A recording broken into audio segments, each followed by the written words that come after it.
नमस्कार, आप देखना शुरू कर चुके हैं लाइव सिटीज को। मैं अभिषेक है। बांकीपुर विधानसभा उपचुनाव को लेकर काउंटिंग शुरू हो गई है। आपको बता दें कि 8 बज चुके हैं और काउंटिंग शुरू हो गई है। इस वक्त की ये बड़ी खबर है कि काउंटिंग शुरू हो गई है। सुबह 8 बजे से काउंटिंग होनी थी और वो शुरू हो गई है। सबसे पहले बैलेट वोटों की गिनती की जा रही है और आपको बता दें कि बैलेट वोटों की गिनती के बाद ईवीएम खोले जाएंगे और 14 टेबल लगाए गए हैं।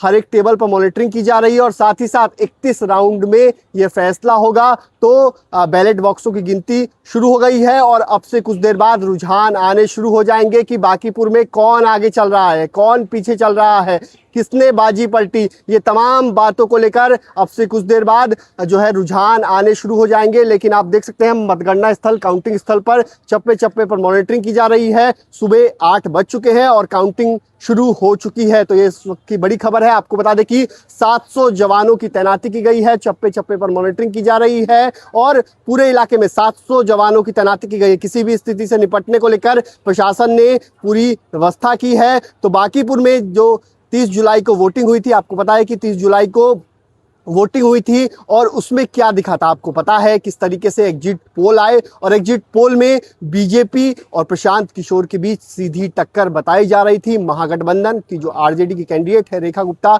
वो काफी पीछे बताई जा रही थी। तो देखना होगा, काउंटिंग शुरू हो गई है तो कौन आगे होता है, कौन पीछे होता है। प्रशांत किशोर क्या बाजी पलट देते हैं या बीजेपी के नीरज सिन्हा ही होंगे, तो देखने वाली बात होगी। लेकिन काउंटिंग को लेकर पूरी तरीके से मुस्तैदी की जा रही है क्योंकि आपको पता है कि ये सीट, बांकीपुर विधानसभा की जो सीट है, वो बीजेपी के राष्ट्रीय अध्यक्ष नितिन नवीन की सीट रही है। नितिन नवीन यहाँ से विधायक हुआ करते थे और अब वो राज्यसभा के सदस्य हैं। उन्होंने इस्तीफा दिया था जिसके बाद ये सीट खाली हुई थी और अब इसी सीट पर उपचुनाव हो रहे हैं। तो बीजेपी की साख दांव पर है क्योंकि बीजेपी के दुनिया की सबसे बड़ी पार्टी है बीजेपी। ऐसे में उसके राष्ट्रीय अध्यक्ष की सीट है तो क्या बीजेपी ये सीट बचा लेती है, क्योंकि पिछले बार 51,000 से अधिक वोटों से बीजेपी ने यहाँ जीत दर्ज की थी। पिछली बार उनका मुकाबला आरजेडी की रेखा गुप्ता से ही था और आरजेडी की रेखा गुप्ता को 46,000 वोट आए थे जबकि नितिन नवीन को 90,000 से अधिक वोट आए थे। तो देखना होगा कि